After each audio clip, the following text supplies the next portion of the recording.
Hey guys. Okay, let's review real quick before we go. Cost of human life, tons of people died. Um, we need to rebuild Germany and Japan.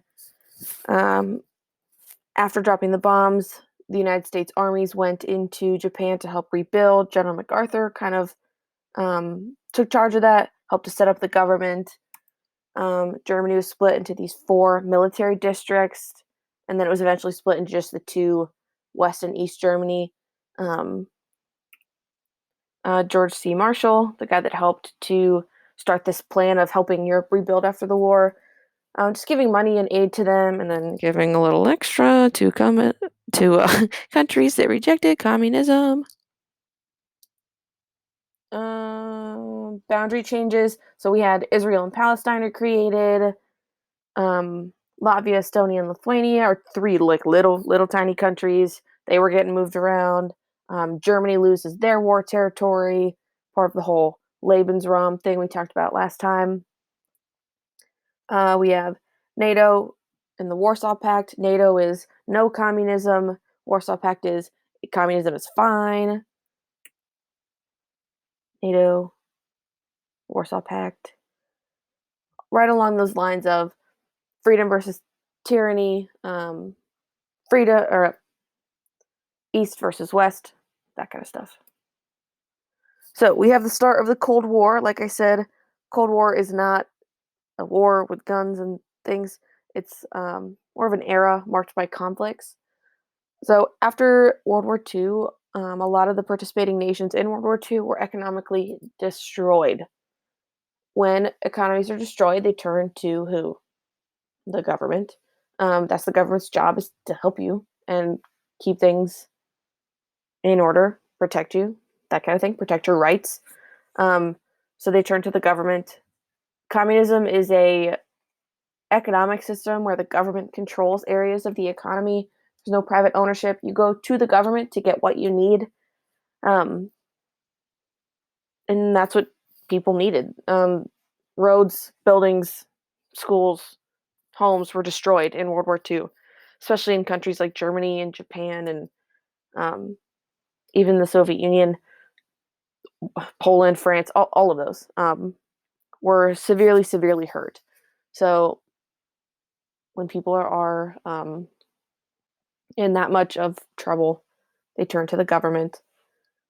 This is part of the reason why, like back after World War I ended, that Hitler gained so much power, is because they were under hyperinflation after the Treaty of Versailles and all of that stuff. So Hitler came in with these new economic ideas and policies, and people really liked that.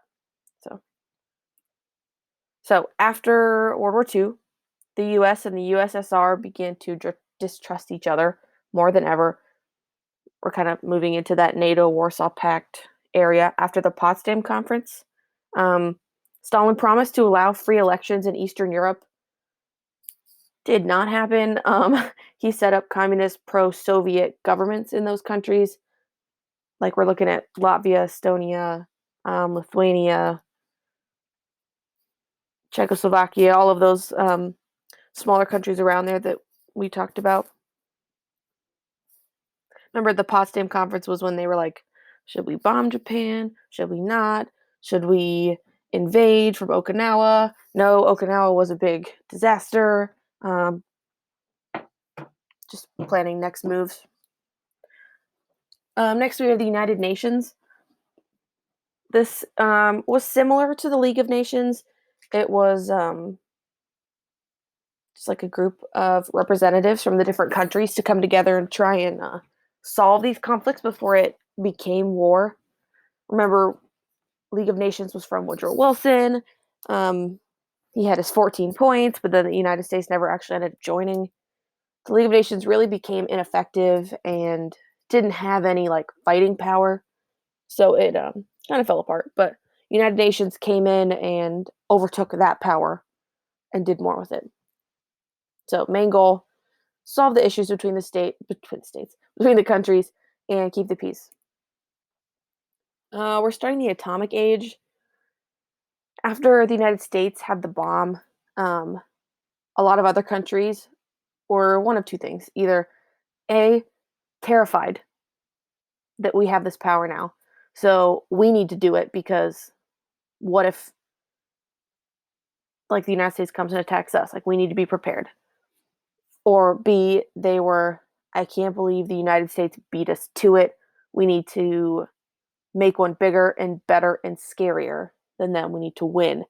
So that was kind of the side the Soviet Union went to, was the we need to win. You get like an arms race. People are starting to build up more and more bombs, more and more missiles, more guns. It's just getting scarier and scarier and scarier. So this is where the United States and the Soviet Union start to really fight with one another. Is I'm bigger, I'm better, my economy's stronger, I have more money. Well, I have a bigger bomb. Well, no, I have a bigger bomb. That kind of thing. After the Potsdam Conference, the Allies wanted to put German war officials on trial. Most of the people there were some of Hitler's top officials, death camp and concentration camp officials, guards, that kind of thing.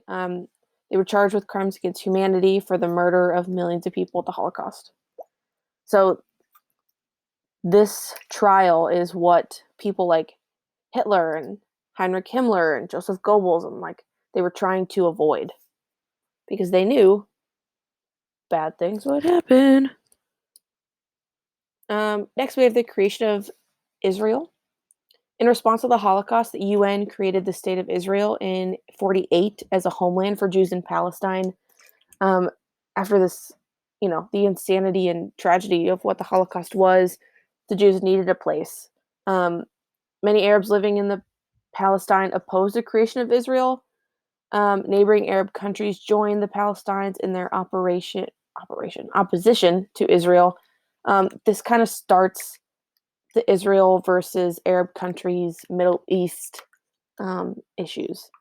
There's to a lot of religions, there is a lot of religious sites and history in these Middle Eastern and up into Europe countries. And religion does cause a lot of issues when there are discrepancies between the religions. So this kind of stuff we're still seeing today. There's a lot of conflict in the Middle East. And there pretty much always has been, but it's stemming from this partially. Okay, that's all I have for you. If you have any questions, let me know. This week you have, what do you have? Oh, you have your meme assignment. Work on that, and you have a quiz due Friday, so make sure you do that too. I've gotten a lot of really funny memes in. I'm gonna put them all together and then like post them on Classroom so you can all see them. But yeah, they're looking really good. So let me know if you have any questions, and have a good week.